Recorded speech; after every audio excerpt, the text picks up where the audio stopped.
Amigos de la regla 34, sean todos ustedes bienvenidos a un episodio más. Lo sé, tenían más de un mes sin ver mi carota por este sacrosanto espacio y la verdad es que ya me hacía falta compartir micrófonos con gente tan sensual como con la que voy a platicar el día de hoy.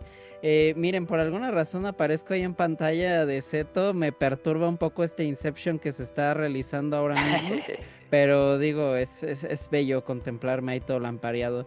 Les saluda Mario Ayanami, y pues el día de hoy me acompaña, como bien mencioné ya, el buen Zeto que está presumiendo su setup gamer, ahí toda la cole del Play 3, la de Play 4, bien bonito, y aparte lo que me encanta es el globo de estrella con parche bien característico de Zeto. ¿Cómo estás, papu? Bien, bien. Aquí feliz y contento. Me Aunque da ahorita que gusto lo saber que mencionas, eres no tengo alegre. ninguna Play 4 aquí. Pues no, nada Vamos a más veo tus cambiarlo. juegos de Play 4 ahí, como el Este bonito Horizon que patrocinado por Como el Mario. Horizon que nos está presumiendo ahí el buen Zeto. Y también me acompaña Ramis, que él tiene su setup, ya saben, acá de lector empedernido. ¿Cómo estás, papu? Ya te extrañaba. ¿Qué tal, Mario? ¿Qué tal? Todo muy bien, gracias. Aquí en una nueva semana y sí, aquí tenemos la biblioteca ahí, de la mitad hacia este lado está así como que los libros interesantes, clásicos y demás y todo. Y luego acá son cómics, libros de ciencia ficción y por ahí están los juegos del 3DS. Ahí gorditos, Ah, ¿sabes? míralo. Entonces sí, también Mm, excelente. no deja el gamer de estar aquí presente, aunque le hagamos ahí de repente al intelectualoide leyendo muchos libritos. Pero nada, un Ya- gusto estar aquí esta semana, ¿no? Cuenta con ustedes. Y tenerte de vuelta también, Mario.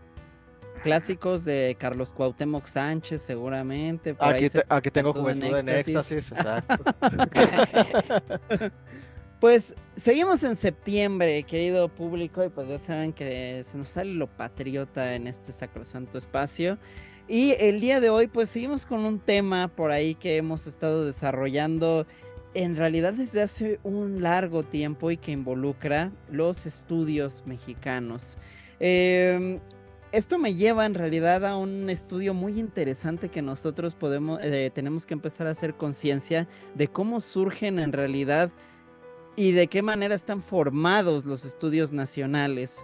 Primero tenemos que regresarnos a los años 90, que es en realidad cuando se empieza a forjar el mexicano dentro de una comunidad de videojuegos. Nos empiezan a unir distintos factores como son las revistas. Ahí tenemos el caso de Club Nintendo, que en realidad sí se unió para crear esta comunidad de gamers, no solamente a través de la compra de las revistas, sino a través de los mismos eventos que ellos mismos eh, eh, que hacían, organizaban de lanzamientos, etcétera, etcétera. Y luego empezamos a tener convenciones a inicios de los 2000 y es a inicios de los 2000 cuando nosotros podemos ver estos primeros rasgos de estudios 100% mexicanos, porque también algo muy importante y que seguramente a ustedes recordarán, papus, que son bien retros, tropicalizaciones de títulos aquí hemos tenido, pues desde la época del Super Nintendo, que más quieren que el hecho de tener un videojuego para Super Nintendo y Genesis de Julio César Chávez, que pues como ustedes sabrán o si no lo saben, si apenas es un dato para ustedes, pues es en realidad un reskin de un título japonés, pero pues aprovechando toda la popularidad del boxeador mexicano que pues estaba en su mero auge. Por ahí ha de tener la revista especial de Club Nintendo de cuando salió Chávez. Obviamente Club Nintendo hizo todo el evento para el lanzamiento de Chávez. Pero ustedes, Seto Bellico, que no supero el Inception que tengo allá en el fondo contigo, y tú, Ramón Eduardo, ¿saben cuál es el primer estudio formalmente establecido aquí en México? Yo no, fíjate, no tengo ahorita así como Tampoco. que el dato de cuál sería el primero. Sé que desde hace ya varios años, ¿no? Y varias décadas ya ha habido como estos intentos de generar aquí videojuegos y han sido algunos muy exitosos, otros han ido ahí como que de ahí tumbando piedra y de repente tropezando, pero sí no tengo el dato de cuál sería el primero. Pues acá ya saben que Me mama venir a dar el dato duro en este bellísimo programa. Y mira el Inception ahora de Ramón. No puedo con Seto y su tecnología de los chavos.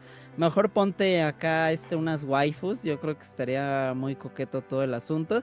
Pues el primer estudio formalmente establecido aquí en México viene también de la mano de un estudio que se estableció en Osaka, Japón.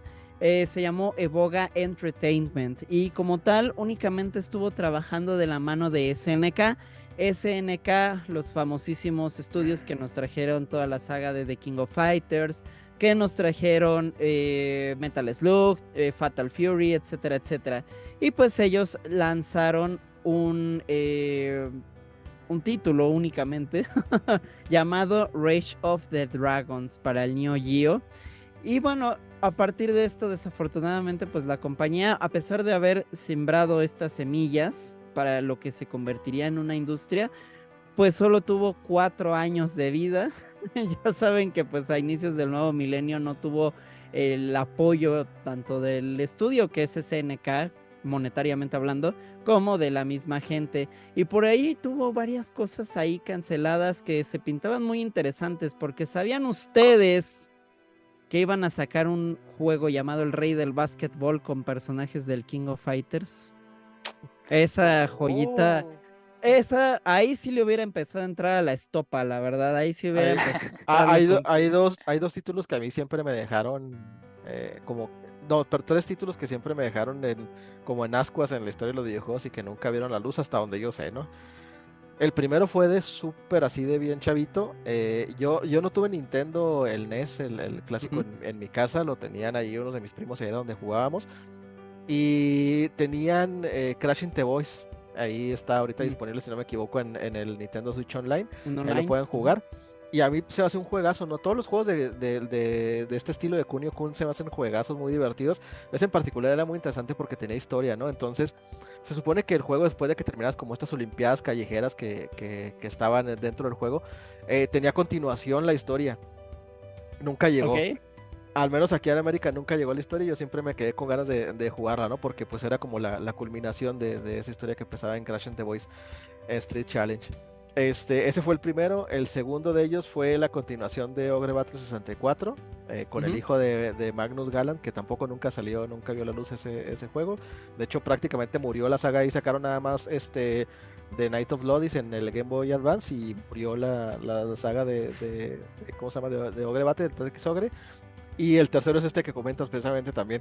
Cuando yo supe que habían tenido pensado así sacar un videojuego de básquetbol con los personajes, dije, o sea, estaría genial porque ya para empezar, la mayoría de los personajes de King of Fighters tienen como que el estilo así medio callejerón, así de cholo, Callejero. Ujú. de vándalo así de esquina, ¿no? Donde venden piedra. Entonces digo, sería genial la verdad haberlos visto en un juego de básquetbol así. Yo me imagino que debería haber sido algo como el NBA Jam, ¿no? En donde no había faltas, no había reglas y demás, y iba Sí, a ser así como que totalmente. súper loco, ¿no? Sí, ese es lo que duele en realidad de haber perdido algo que pudo haber sido una de las combinaciones más bizarras en el mundo gamer, sin duda. Así que pues ojalá si por ahí llegase a existir alguna imagen o algo por el estilo que nos puedan compartir o que de repente salga alguien y diga yo tengo en mi colección algo más profundo al respecto, se los agradeceríamos. Y pues ahora sí, vámonos de lleno después de haber estudiado este primer caso de intento de establecer una industria en México, porque pues la verdad sea dicha, no es sino hasta la década pasada en realidad, con la ayuda de grandes herramientas como son estos motores gráficos que llegan de manera gratuita, como son el de Epic, como son Unity. Gracias, no gracias por nada, perros, que pues el desarrollo de videojuegos se vuelve mucho más accesible. Ya no tienes que ser este gran empresario y valerte en miles y miles de pesos para poder levantar tu proyecto, sino que únicamente pues ya lo puedes hacer de manera artesanal. Lo hemos visto en varias latitudes. Es un fenómeno muy interesante todo el tema de los juegos indies si nosotros pensamos en ello. Hace poco hice justo esta reflexión de cómo los estudios canadienses están creciendo exponencialmente. Ahí tenemos el caso de juegos como Cuphead, como Celeste, ahora Wrestle Quest, que es un gran RPG indie que les recomiendo mucho, y también otros casos en países que no Sea of Stars. asociábamos. Sea of Eh, Stars. También Sea of Stars, que es canadiense, que es el GOTY, por cierto. Ujú. No se dejen engañar por Meatball, que no quiere jugarlo. Sea of Stars, 10 de 10. Pero bueno, también tenemos este caso de países que realmente nosotros no asociamos con el desarrollo de videojuegos, como también es el caso muy especial de Mercury Steam de España, que pues empezaron a hacer su nombre ahí con la serie de Lords of Shadows de Castlevania y ahora se hicieron a cargo de los Metroid, lo cual me parece excepcional y bueno, Blasphemous obviamente también, que es español, tío, Yeah. joder. De The Game Kitchen. Y con México pasa algo muy extraño en realidad, porque sí tenemos representantes, sí hay muchos juegos, en realidad se están haciendo más juegos que nunca, pero por alguna razón no despegan. ¿Por qué crees tú que pase eso, Ramón? Fíjate que es interesante como analizar este proceso, ¿no? De la creación de videojuegos. Precisamente hoy, en uno de los podcasts de los que recomendamos el episodio pasado, igual pueden checarlo para que vean al final que hablamos de los medios y que pues no todo fue tirar hate ni raguear con ellos, con los medios mexicanos, sino mencionar que hay algunos mexicanos y obviamente de habla española, ¿no? Entonces, y en un podcast de España que escuchaba hoy el capítulo, mencionaba un desarrollador. Él está, hijo, se me fue el nombre del estudio, pero bueno, son los que trabajaron en Atlas Fallen, un juego que acaba de salir. Ah, ok. Tuvo muy mala fortuna de salir junto con Baldur's Gate porque adelantaron la fecha, entonces pues Baldur's Gate 3 le partió la madre a todo lo que había en ese momento, ¿no? Eh, y él mencionaba que él se fue a trabajar, la empresa donde él trabaja está establecida en Alemania, y para él fue muy fácil llegar porque un proceso muy común en España es estudias la carrera universitaria y estudias una especialidad o maestría prácticamente así al instante, ¿no? Entonces eso le abrió las puertas para irse a trabajar a Alemania a este estudio. Y pensaba yo cuando lo estaba platicando, decía, pues la realidad es que aquí en México es muy común también, o sea, prácticamente la gran mayoría de universitarios que terminan alguna carrera universitaria tienen una maestría. Y decía yo, digo, bueno, entonces, por qué no ha, como a lo mejor permeado, ¿no? Este tema de los videojuegos y demás. Yo creo que sí mucho tiene que ver el hecho de que seamos vecinos de Estados Unidos y la facilidad que te da precisamente irte a trabajar a estas grandes Sí. producciones a Estados Unidos, ¿no? Lo hemos visto en el cine, en las series de televisión, actores se van a Hollywood, están haciendo películas y series que jamás imaginamos, ¿no? O sea, yo no me imaginaba, por ejemplo, a Eugenio Derbez, a Martí Gareda o Mar Chaparro estar trabajando en producciones de hollywoodenses, pues donde hay varo, ¿no? Donde ya hay producción y ya hay dinero y no son a lo mejor la clásica película de risas que a lo mejor harían o que estaríamos acostumbrados a que hicieran aquí en México, ¿no? Y pasa lo mismo yo creo que con el desarrollo de videojuegos, ¿no? O sea, mucha gente talentosa se está yendo para allá. El caso más, a lo mejor no de videojuegos, pero sí como más de este medio, pues los mexicanos que trabajaron, que han trabajado en las dos películas de Spider-Man Into the Spider-Verse, ¿no? Ah, claro. O sea, los animadores son muchísimos mexicanos los que están allá y es interesante y es un orgullo que estén trabajando en estas producciones, pero también es triste que a lo mejor nos estemos perdiendo ese talento porque aquí no hay tal vez los apoyos necesarios, tal vez no hay la cultura todavía de poder crear algo como más específico. Por ejemplo, Blasphemous, ¿no? Que es obviamente está Sí. basado, o sea, está basado en una fiesta católica y una celebración súper específica ahí de Sevilla, España, que es esta marcha de los penitentes dentro de las celebraciones de Semana Santa, y de ahí se derivó un juego, ¿no? Entonces yo creo, lo platicábamos aquí también en su momento en un capítulo de podcast, que digo, aquí tenemos un folclore y una cultura bastante extensa, ¿no? Entonces no creo que no pudiéramos adaptar algo a los videojuegos, pero siento que nos falta ese pasito y la seguridad que te da a lo mejor irte a trabajar a una empresa en Estados Unidos, pues obviamente es a lo mejor mucho más factible para quien se dedica a esto de los videojuegos que empezar de cero, ¿no? Y crear de aquí algún Sí. producto de la industria. Mira, ya diste al clavo con dos temas justamente que quiero poner sobre la mesa. Uno, tú ya lo desarrollaste a la perfección, que es la fuga de talentos. Sí es muy deprimente en realidad en términos de industria local.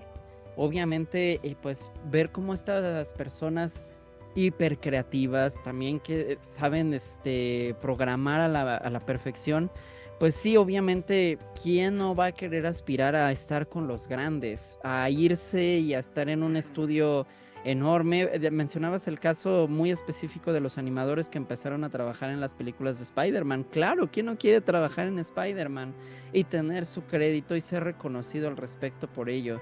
Pero a nivel de industria, insisto en que me parece muy deprimente porque no ha logrado congeniarse a pesar de varios esfuerzos por ahí. Creo que falta mucho todavía generar ese sentido de comunidad que en otros países sí existe. Yo veo, por ejemplo, como en estos eventos tipo Game Celebration, tenemos muchos desarrolladores indies por ahí que muestran propuestas interesantes, pero o una de dos, o se estancan y se quedan enlatados para siempre, o no saben venderse bien. Eso también es uno de los grandes males que en general el mexicano tiene. No sabemos vendernos bien en cualquier otra disciplina. Siempre tiene que llegar a alguien a ver y explotar bien lo que nosotros podemos ofrecer a la gente. Y el segundo tema, y aquí también me quiero ya ir de la mano para que Bella y Coseto deje de hacer su Inception nada más y nos pueda, se pueda unir aquí a la plática, que es el tema de cómo hacer que un juego mexicano sea atractivo. Porque por ahí tenemos el caso maravilloso, que para mí es el juego mexicano más relevante que ha existido, que es Mulaka, de Lienzo. Creo que es el juego que no se queda únicamente a un nivel superficial de investigación de la dirección de arte, ni de la historia, ni del desarrollo de personajes. Tiene fallas de gameplay, evidentemente, pero al menos es muy consciente de su entorno y su contexto. Pero de repente también veo otros ejemplos donde sí sienten que ya todos quieren copiar ciertas fórmulas o aspirar a hacer juegos gringos, y creo que por ahí falla. Seto, para ti, ¿qué necesita un juego hecho en México que sea atractivo para el público, para el consumidor? Ay, jole, una pregunta muy difícil. En general yo siento que aquí el mexicano tenemos esto del malinchismo, que pues es minimizar lo nuestro y exaltar lo grande, que es nuestro mayor defecto, diría.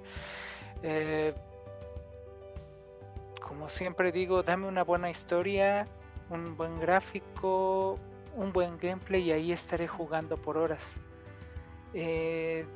Ya lo decía yo en otras ocasiones, me gustaría ver juegos que sean más fantásticos que históricos, por decirlo de alguna manera. Ok. ¿Cómo decirlo? Pues es que en general es eso. A mí la imaginación es lo que me va a mover para que algo que yo considero mínimo sea algo más sorprendente. Por ejemplo, están los alebrijes, que son criaturas que toman pedacitos de otros animales para hacerse a ellos mismos. Bien, podríamos hacer algo así, explicar el origen, el por qué esto, crear tu propio alebrije y llevarlo por el juego. Ya les estás vendiendo bien la idea. Gente que está viendo este podcast, háganle caso a Seto. Es muy buena idea. Y pues ahora sí que empezando por algo, una idea chiquita, lo vas haciendo más grande, lo más grande. Por ejemplo, hace no mucho tiempo, hice un jueguito sencillo, que eran unas cartitas así, no sé si se lleguen a ver, de aztecas. Ok. Con daditos y muñequitos. Seto, cuéntanos acerca de ese juego. ¿Cómo fue que lo hiciste? ¿Por qué lo hiciste? A ver, esto es información nueva para mí a casi 10 años de conocerte. Ok, una vez, yo y mis amigos, dígase Mario, Bunny y Midval, que no está presente, que bueno que no está para quemarlo, agarraron y me dijeron, oye, ¿qué crees?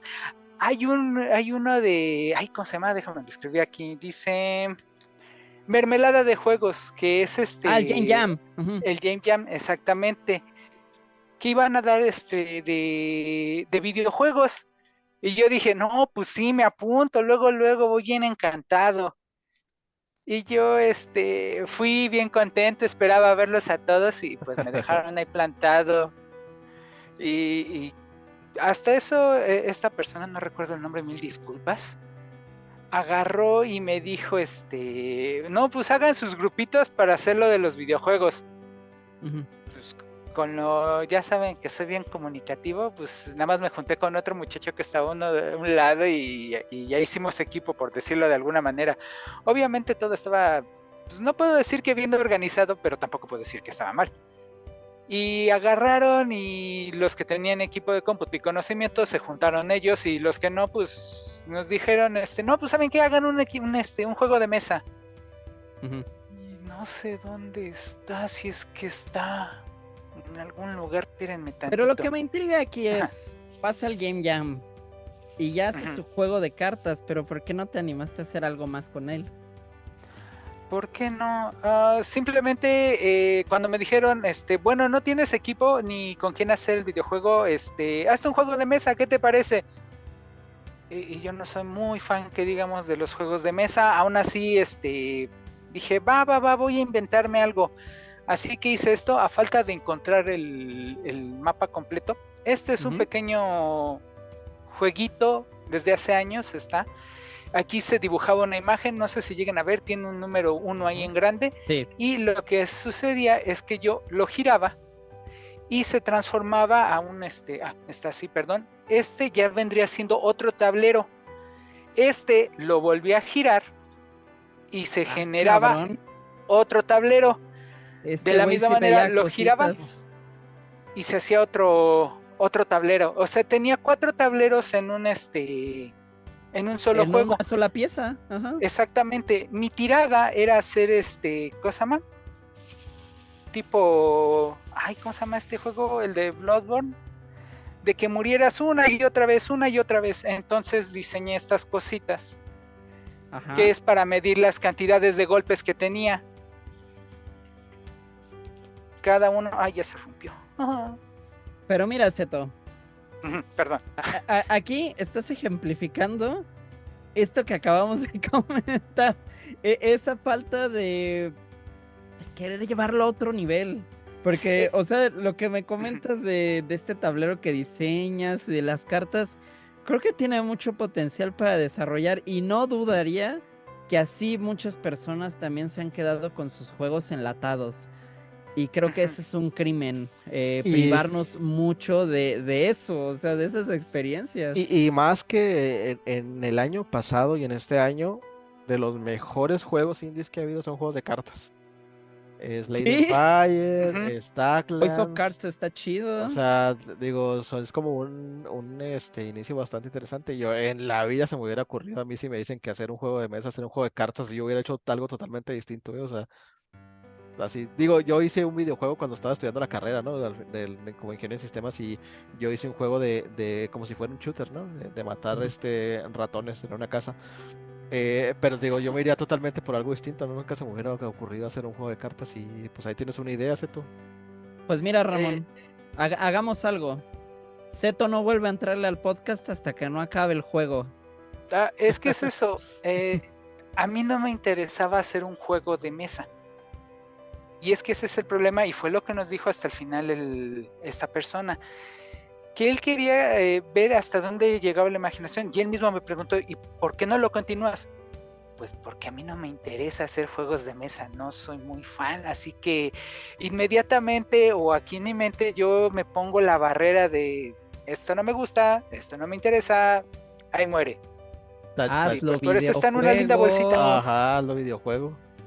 Ahí tienes a la diseñadora estrella fundadora de este lugar que se llama Bunny. Entonces, no hay pretextos en esta vida. Ve, hasta tenía daditos temáticos. Ya tienes ahí en una bolsa de plástico en tu casa, tienes como 3 años de desarrollo creativo de lo que harías con un videojuego. Es 3 años ya ahí de trabajo avanzado. ¿Sí? Entonces, bueno, ahí está y bueno, quienes estén escuchando o viendo esto, dejen en los comentarios su venga Zeto para que ya se anime a hacerlo, porque sí, retomando un poco el hilo, es muy importante que dar ese brinco, tener como esa seguridad y ese empeño y esa pasión y ok, Zeto dice, tal vez no me interesan los juegos de mesa, pues, pero cómo lo convierto a un videojuego, cómo lo convierto a un medio que a mí me interese. Incluso puede ser otra arte, ¿no? Una pintura, foto, película, lo que ustedes quieran, pero que esa idea llegue a la gente. Y que no se pierda. Nosotros, exactamente. Y bueno, Ramón, justo quiero cederte la palabra porque Seto también mencionaba algo importante al principio, que era este tema de folclore, que también nosotros, pues como mexicanos, nos pintamos solos, o sea, tenemos infinidad de cosas, pero a la vez, obviamente, exceptuando el tema de Mulaca, que ya lo platicamos, no lo sabemos llevar bien por alguna razón que sigo sin comprender. Me parece increíble que teniendo esta cultura tan rica, y te voy a dar dos ejemplos. O sea, teniendo el mundo de la lucha libre y teniendo el mundo del Día de los Muertos, el mejor juego que yo he visto en mi vida sobre lucha libre es Guacamole y es canadiense. Y el mejor juego de Día de los Muertos que yo he visto es Grim Fandango y es gringo. Entonces es como, ¿por qué? Porque si es algo nuestro que conocemos mucho mejor, no explotarlo. Y esto me lleva a ti a preguntarte, porque también creo que hay un límite, porque no se trata también de que todos los juegos sean de eso, ¿no? Hace unos meses, antes del lanzamiento de Mortal Kombat 1, se volvió viral este skin de Sub-Zero de Día de Muertos. Y mucha banda ya así de mamadora empezó también. Apropiación cultural, brother. Eso, qué bueno. Pero es que creo que los extranjeros aprecian muchísimo más nuestras propias costumbres y nuestro folclore. Lo cual me lleva a ti a preguntarte también, ¿cuándo crees que ya hay un límite de abordar ciertas temáticas? Y también cómo abordarlas para que nos puedan ser llamativas e interesantes para el público mexicano.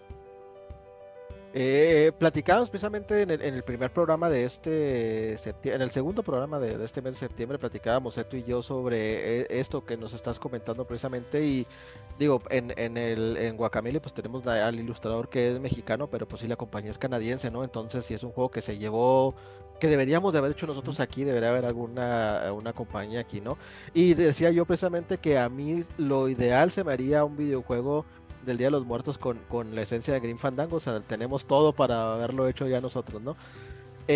Yo siento que aquí hay un tema bastante interesante sobre la apropiación cultural que platicamos en ese mismo programa, y creo que la gran mayoría de los mexicanos no nos afecta. O sea, de hecho está muy raro, ¿no? Porque lo que pasa es que nos da risa o decir, no mames, es el clásico meme de soy ese, ¿no? O sea, es eso, ¿no? Ves algún sombrero charro, ves a alguien ahí con un jorongo, con un poncho, ves a alguien con unos bigotes y demás, y te sientes identificado, y es como el chistín de ver ese folclore mexicano, ¿no?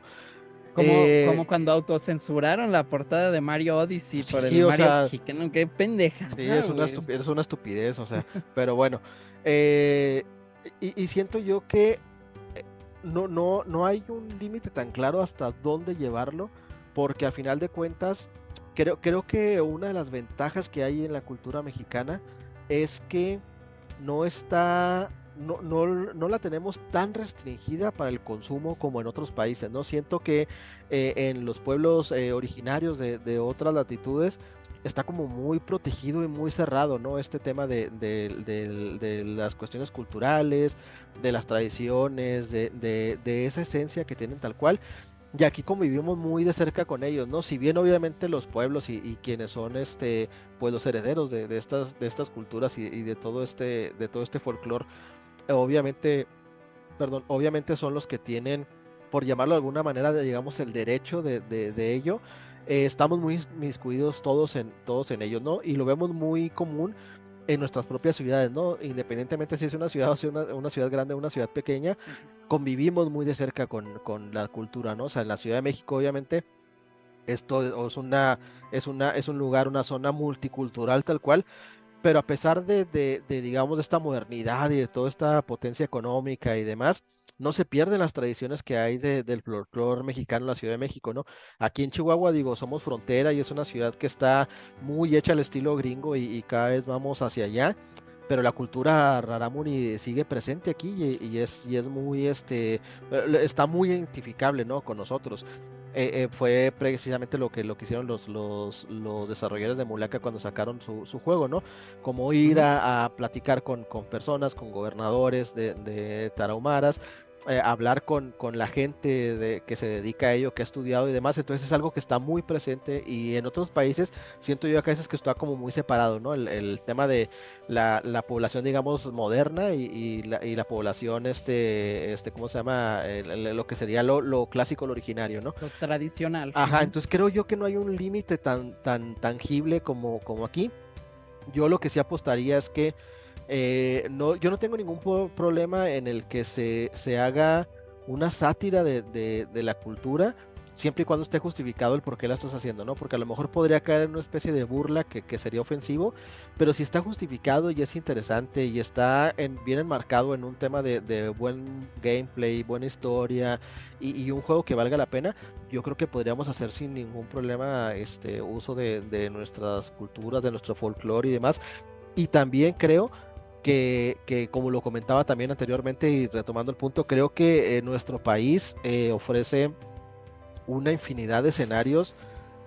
Tenemos de todo, ¿no? A final de cuentas en México. Entonces, inclusive localizar algún juego que los escenarios sean aquí directamente en zonas mexicanas, sería maravilloso, ¿no? Ya lo platicábamos, ese tú y yo, un mundo abierto que estuviera, ¿cómo se llama? Regionalizado aquí en México, pues tendríamos de todo, ¿no? O sea, montañas, ríos, valles, lagos, Ujú. Justo. desiertos. Entonces, creo que sería bastante interesante poder hacerlo, ¿no?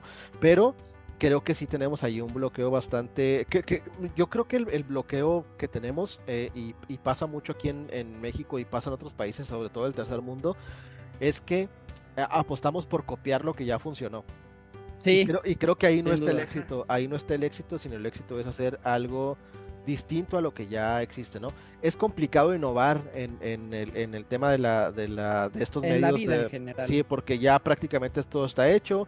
Hay por ahí un libro, no, no recuerdo el nombre en específico, pero creo que es, no sé, las 13 formas, creo, de cómo contar una historia, ¿no? Entonces te cuenta que lo que quieras hacer y lo que ya se hizo en el cine, en el teatro y demás, o sea, ya fue contado, ¿no? O sea, si así de que, es que es una historia así tal cual y demás, y si te pones a analizarla, o sea, es Hamlet, así y demás, o ya existió, no nada más es una adaptación de lo que ya existe, de estas obras clásicas, ¿no? De la literatura o del teatro, de la dramaturgia. Entonces, lo interesante es ahí el toque de creatividad y el toque de Así es. general que le pones a lo que vas a hacer, ¿no? Y por eso han sido exitosos juegos mexicanos como Pato Box, que es un juego de boxeo, o sea, que se asemeja muchísimo a Ujú. lo que fue Punch Out, pero Sí. pues que sea un pato boxeador, o sea, obviamente, y el estilo gráfico que le pusieron y demás, pues es bastante interesante. Mulaka es un juego de plataformas que lo hemos visto desde el inicio de los videojuegos. Sin embargo, el que esté regionalizado aquí en las zonas históricas donde habitan los rarámuris aquí en Chihuahua, y plasmar toda la cosmogonía de esta cultura dentro del juego, pues obviamente lo hace muy original. Entonces, Guacamelee, pues igual es un juego side-scroll, medio Metroidvania. Metroidvania. O sea, ya es un juego un género súper explotado, pero pues igual es el tema de que es un luchador muy identificado con nuestra cultura y demás. Entonces creo que ahí está más bien el punto, ¿no? En la creatividad y en cómo no querer hacer no querer hacer un Mario, no querer hacer un Zelda, no querer hacer un Mega Man, no querer hacer un Uncharted, sino tomar las bases que ya existen y hacer algo más creativo y más original. Creo que ese sería el punto clave.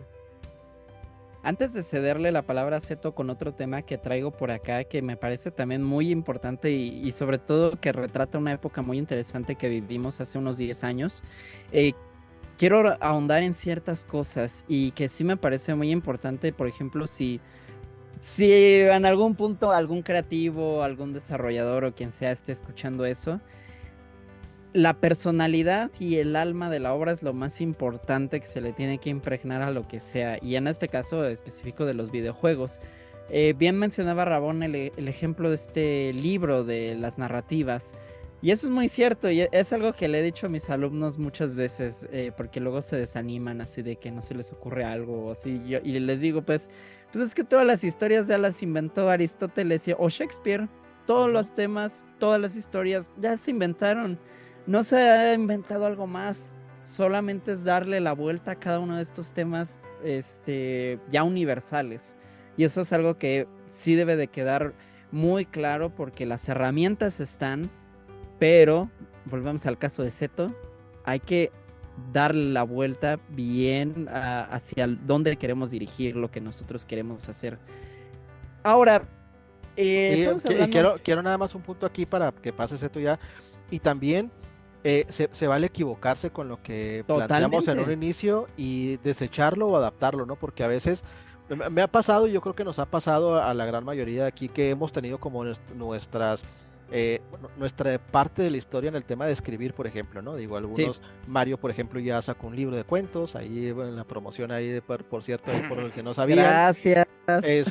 Nosotros hemos estado del lado, pues, más en el tema de la redacción, digo, yo escribo también desde hace muchos años, yo no he publicado nada, pero también igual como que lo intento, pero estamos muy enfocados en la redacción de notas, en este tema de las reseñas y demás, y creo que a veces pasa que tienes una idea y la desarrollas tal cual llevas, y cuando la terminas, o sea, dices, o sea, no, no, esto no era lo que yo quería, ¿no? Así demás, entonces, o lo desechas o lo adaptas, pero no se trata de que dejes de hacer lo que a ti te apasiona y lo que a ti te gusta, ¿no? O sea, entonces la creatividad también va por ese lado, ¿no? No casarse con nada más con la idea de que esto tiene que ser y así como lo tenía pensado, Así porque en el es. camino surgen muchísimas cosas y puedes encontrarte, pues algo distinto, ¿no? Y miles de videojuegos han nacido así. Quisieron hacer una cosa y al final les salió otra y se volvieron súper exitosos, entonces no hay como ningún problema o no un solo camino para llegar al éxito. Decía Bob Ross, accidentes felices, y creo que eso aplica a la perfección. Ahora, como mencionaba, hemos estado hablando muchísimo de la escena independiente, que pues sí, pues, prácticamente es todo lo que se mueve aquí en México, ¿no? En el contexto de videojuegos. Pero hubo un momento de la vida donde se intentó hacer juegos de licencias. Juegos basados en propiedades intelectuales conocidas por todos en ese momento. Aquí, pues para los que estén escuchando el audio, tengo el juego de la AAA y por alguna razón tengo Atrévete a Soñar en Wii, por la comedia más que nada. Suenan las divinas de fondo. Exactamente, Ah, porque somos gasolina, gasolina de verdad. Pero me parecen experimentos muy interesantes, ambos del mismo estudio, Slang. También tengo el Chavo Kart por ahí. Que el Chavo Kart también me parece una bestia muy interesante de analizar porque me parece que fue el experimento que quisieron explotar más y quisieron llevar más lejos. Hasta tiene un soundtrack original de La Gusana Ciega, por si no tenían ahí el dato, y me parece maravilloso eso. Pero, pues obviamente siendo licencias mexicanas, y digo, no digo que sean juegos perfectos, creo que el que más se salva precisamente es el del Chavo Kart y aún así tiene varias fallas de gameplay, pero creo que ya viene, nos lleva a predisponer que va a estar de la verga, que va a ser horrible. ¿Para qué ver juegos de algo, de una licencia mexicana, no? Y eso es lo que me lleva a preguntarte a ti, Seto. En su momento, ¿qué pensaste tú al ver de este tipo de títulos? ¿Y te gustaría ver obras del estilo, vaya, adaptaciones de otras franquicias mexicanas en videojuegos? Cuéntame. híjole. Híjole. Lo que pasa es que, mira, por ejemplo, yo en el caso del Chavito Kart, no soy muy fan de los juegos de coche, así que inmediatamente, está bonito, pero ahorita no. Luego, por ejemplo, en el de las divinas, creo que nada más me gustaba la novela por las canciones que luego ponían, luego cantaban. Y ahora sí que, por ejemplo, el jueguito de las divinas, nada más lo veía por las canciones que me gustaban en la novela y ya. Ahora sí que cuando salió el juego, cuando lo vi, dije, mira qué curioso. Eh, el último, el que mostraste de las luchas libres, sí lo llegué a jugar en Play 3, me gustó bastante.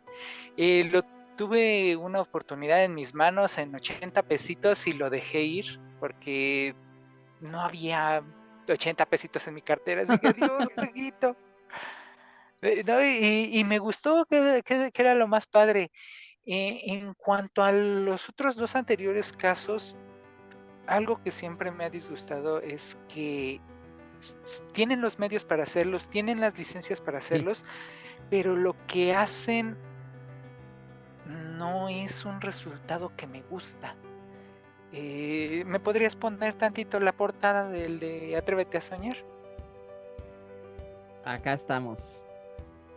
Exactamente. Es esta imagen que es caricaturizada, siendo Sí. que el Wii pues, podía hacer algo mejor. Que el gameplay fue muy recortado a nada más al micrófono, si no mal recuerdo, porque ni siquiera tenía guitarra ni nada. Ahora sí que si me hubieran dado algo más apegado a lo que yo veía en la novela, en vez de algo más caricaturizado, me hubiera gustado más. En cuanto a lo que me preguntas de qué otras licencias me gustaría, O si te gustaría que en algún momento se volviese a retomar. es que es eso. Hay licencias que en lo personal sí me gustaría retomar. Por ejemplo, estaba Calimán, de niño lo llegué a leer ¿cosa más? Algunos cómics de él que mi papá me prestaba. Mira, está este. También estaba la del Bulbo, que ya es más pícaro cómico, Sí. llegando al chiste colorado, casi casi. Bien Y propio pues, todos de todo. pues es que en una portada decía que no soy un condón. Y no, pues no, era un bulbo, pero pues oye. y ahora sí que mira, por ejemplo, Condorito quedaría bien en ese tipo de juegos que no te exigen mucho y que es algo graciosito que puedes vender en celular. Estaba yo viendo qué juegos tenía de celular de aquí de México y pues nada más llegué a los de Kleptocats, que es un Claro. juego muy bonito de Hyperbird. Bueno, sale un Hyperbird señor Games. con Sí. barbita. Y ahora sí que es un juego bonito, es sencillo. Y bueno, se entiende que por ser para celular no voy a exigirme un Genshin Impact. Y es algo que me entretuvo por bastante tiempo el 1. Cuando instalé el 2, bastante tiempo me entretuvo el 2. En algún lugar he de tener las fotos de cuando terminé el 2. Porque las del 1 se me perdieron en el anterior celular.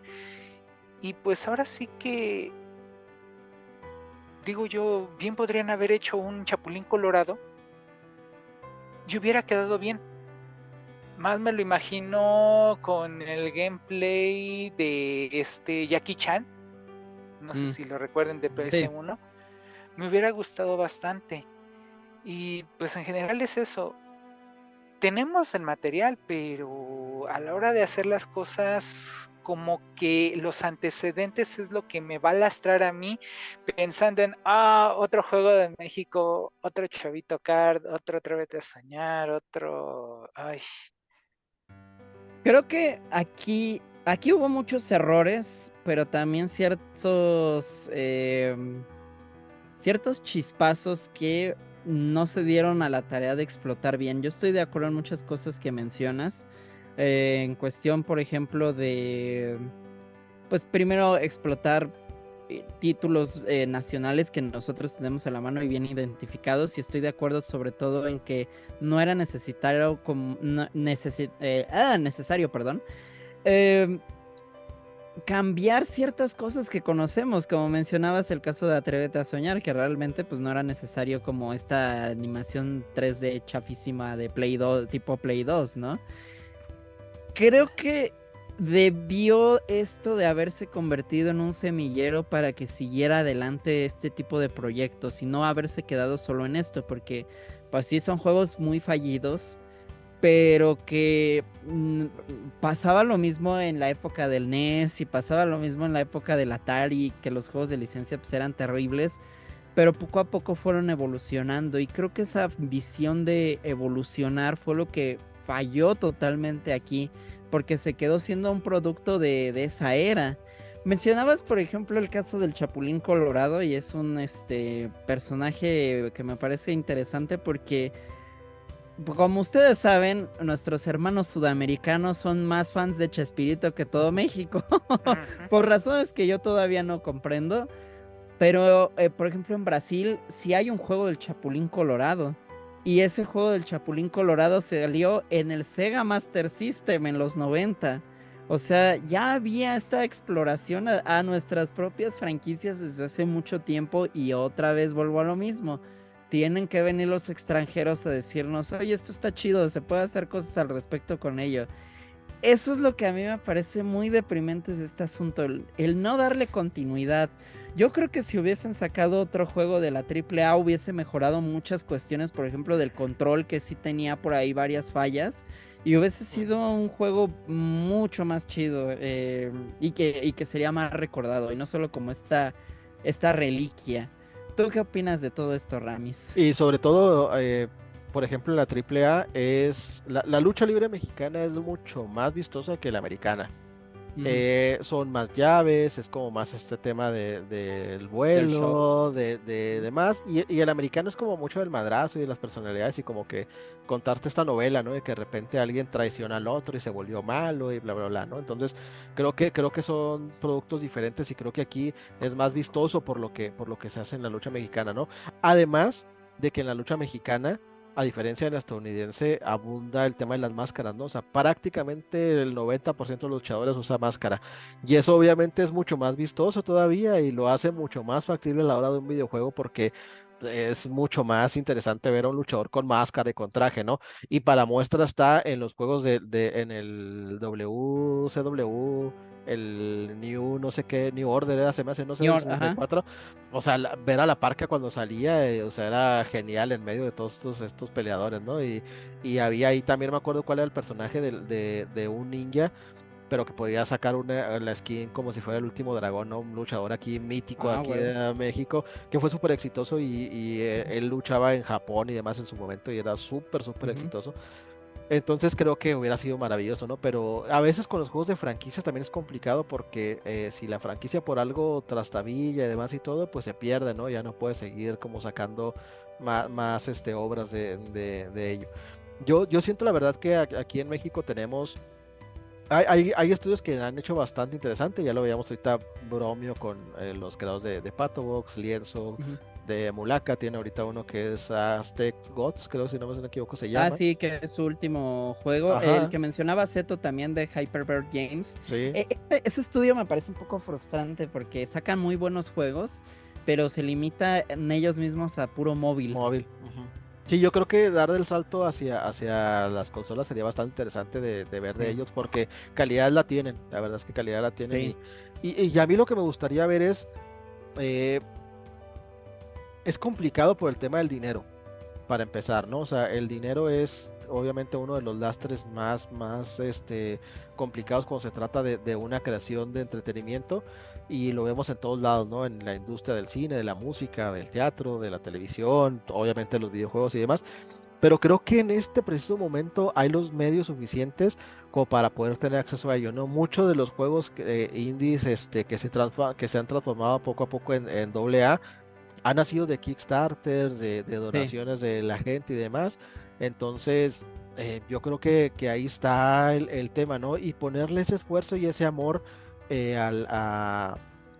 a lo que quieres hacer y a tu producto, creo que te beneficia, ¿no? O sea, tenemos el ejemplo más claro ahorita y porque es un muy buen juego y porque es el más reciente que ha salido, que es Sea of Stars, que para quien no lo sepa, ellos lo que quiere hacer el estudio es como si fuera un multiverso porque quieren ligar todos sus juegos Sí, de una manera, ¿no? Entonces ellos crearon The que fue Messenger el primero. va a Ujú. estar ligado con Sea of Star, en algún momento de la historia se ligan y es como el plano, seguir haciendo como juegos dentro de este universo y que estén ligados de alguna manera. Ya vendieron lo que ellos pensaban que iban a vender en un año, lo vendieron en una semana, porque el juego, si bien no es perfecto, hace muchas cosas bien y muchas cosas de las que nos Sí, gustan. Es un muy buen homenaje a los RPs clásicos, tiene un arte pixelar bastante interesante y muy bonito, hermoso. tiene una historia muy interesante, tiene muy bien llevada. Creo que ahí yo el pero que les pondría son los personajes. Dos de los tres personajes son siento yo que son tipo así, o sea, El héroe genérico. sin personalidad, sin nada. O sea, el tercer personaje ahí de los principales es el que a Tiene mí me más parece que es el mejor de los tres, ¿no? Y no es el personaje principal, o sea, Garl. entonces, ajá, entonces, pero digo, van por un buen camino, ¿no? Y la verdad es que no creo yo que una empresa mexicana desarrolle videojuegos no pueda hacer algo como lo que es Sea of Stars. Lo dudo, o Sí. sea, tiene los recursos, tiene el conocimiento, las habilidades y demás. Y si lo que falta es dinero, digo, hay formas por ejemplo, aquí en Chihuahua, no sé si los chavos de Lienzo, cuando yo los entrevisté, no me contaron si fue parte del apoyo, pero hay un programa aquí que se llama ECANEAUM, de la Secretaría de Cultura, que da incentivos a las personas que quieran crear como esto, ¿no? Mi novia participó, aquí está el libro atrás, en un fotolibro del Palacio Alvarado, de un edificio histórico aquí de Chihuahua, en la ciudad de Parral. Han participado gente que han hecho cortometrajes, que han hecho libros, o sea, se puede hacer videojuegos y demás y todo. Pues tú pones prácticamente tu presupuesto, lo que necesitas, ¿no? Y el tema nada más es que pues hay que conseguir gente empresarios que aporten la lana y a ellos en vez de pagar el ISN, ese dinero se va a financiar los proyectos, ¿no? Entonces creo que hay formas dentro de gobierno, con empresarios Sí, privados, Kickstarter, buscar el apoyo de las comunidades y creo que gustosos lo haríamos sin ningún problema si hay a veces pensamos que no hay tanto consumo de videojuegos aquí en México, no sé por qué tenemos la idea así equivocada que aquí en México no es como un súper universo, ¿no? errónea. O sea, es uno de los principales consumidores de videojuegos, ¿no? Tenemos la noticia hace poquito de esta semana de que ya va a haber una oficina de Pokémon Company aquí en Ujú. México que se está Ya me quiero ir a trabajando. trabajar de chalana ya. Ya se trajeron a uno de los traductores de los videojuegos que estaba en Alemania, se lo trajeron para acá a trabajar aquí, porque muy probablemente en la siguiente generación de Pokémon o en los siguientes spin-offs de Pokémon haya la traducción regionalizada al español latinoamericano, entonces que sería un gran logro para la franquicia. Y hay que darnos cuenta de que la industria de los videojuegos es importante, México es importante en ella, somos un consumidor bastante fuerte en lo que es el videojuego, en lo que es YouTube, en lo que es Twitch y demás, y creo que caminos hay para que los desarrolladores de videojuegos den el siguiente paso, como lo comentaba, hay gente que ya lo dio, que ya está trabajando, que ya están en este proceso de pues crear obras de más calidad y a lo mejor más complejas y más grandes, y creo que no habría ningún problema en que intentaran algo más fuerte, ¿no? Independientemente si lo regionalizan, si utilizan elementos de México, si es algo totalmente ficticio, como decía Zeto, ¿no? Y que sea algo totalmente distinto, pero creo que hay la posibilidad de hacerlo. Nos falta nada más como que vencer ese miedo y dar ese siguiente paso y arriesgar Sí. para que se logre. Al final de cuentas, yo creo que es lo único que nos haría falta. Que ahí mencionaste un tema muy, muy importante y que en realidad no muchos explotan, que es el apoyo gubernamental. La verdad es que muchos estados, excepto nosotros, la CDMX, PXNDX, porque pues somos un chingo, pero muchos estados sí apoyan este tipo de cuestiones. Jalisco se está también convirtiendo en una cuna para muchos desarrolladores, para muchos artistas, porque Jalisco sí le está invirtiendo mucho a su cultura. Eso es algo que me ha parecido muy sobresaliente. Entonces, sí, busquen si en sus respectivos estados, así como Ramón mencionó el caso de Chihuahua, si en sus estados hay estos apoyos muy, muy específicos. De verdad, vale mucho la pena. La verdad es que sí, son procesos también muy burocráticos. Sí, No les vamos a mentir, sí son papeleos y papeleos y papeleos, pero una vez que te dan ese apoyo, no saben el alivio que representa para uno el poder ya representar su obra, plasmarla, distribuirla, es increíble. Entonces, volvemos a lo mismo un poco, es como quitarnos esa espina que tenemos por todo de limitarnos y ver hacia adelante, porque el talento es impresionante. Yo de verdad admiro mucho a la gente que sabe programar. Es algo que yo no podría hacer nunca, o tal vez si me diera el tiempo, pero o sea, yo admiro demasiado a ellos, a los artistas de pixel art, por ejemplo, hacen unas cosas maravillosas. Entonces, denle sin miedo, desarrolladores mexicanos. Cerremos este septiembre con más triunfos en esta industria. Y también únanse. Es muy válido entre estudios hacer colaboraciones. No todos los estudios se avientan de a solapa, ¿no? No todos son Nintendo para decir, ah, sí, güey, yo lo hago solo, güey. No, no, no. O sea, únanse. También es muy válido eso. sí. Así que, Seto, ¿cómo te encuentra la gente en internet? A mí me encuentran como Bellicoseto en Twitter. Digo, ex. Twitter. Hablas con alguien que todavía le dice Vancomer al BBVA, dice IFE al INE y que le dice Pria Morena. Aricado, ¿cómo te encuentra la gente en redes? A mí me encuentran en Twitter y en Instagram como Aricado López y pueden buscarme también ahí en mi cuenta secundaria de Instagram y en TikTok como Aricado Gaming. ¿Saben qué me acabo de acordar de hace rato que mencionaban de, imagínense un mundo abierto desarrollado en México con todos nuestros paisajes y me acordé de Forza Horizon, del último que sacaron y pues, pues el mapa es México y es hermoso, o sea, de verdad vean todo lo que tenemos. A mí me encuentran en Instagram como Mario Ayanami y en Twitter como Mario Sala 17, Sala con Z. Recuerden seguir a Afterbeats en todas nuestras redes sociales, Twitter, TikTok, Instagram, Facebook. Compartan este podcast si les gustó. Platícanos acerca de algunos de sus juegos mexicanos. ¿Qué opinan de todo este tema bastante sabrosongo que pues, nos dio toda una hora para platicar? Si quieren ver juegos de licencia, ¿qué opinan de los títulos indie? ¿Qué opinan de la fuga de talentos también? Queremos escucharlos porque ustedes, los que escuchan After Beats, son lo máximo. Recuerden que es más sencillo encontrar este podcast como La Regla 34. Sin más, yo fui Mario Ayanami, me despido. Un gusto estar de vuelta aquí. Me tenían cerrado Meatbalk en su sótano, pero ya me escapé. Cuídense y nos vemos a la próxima. Bye bye. Bye bye.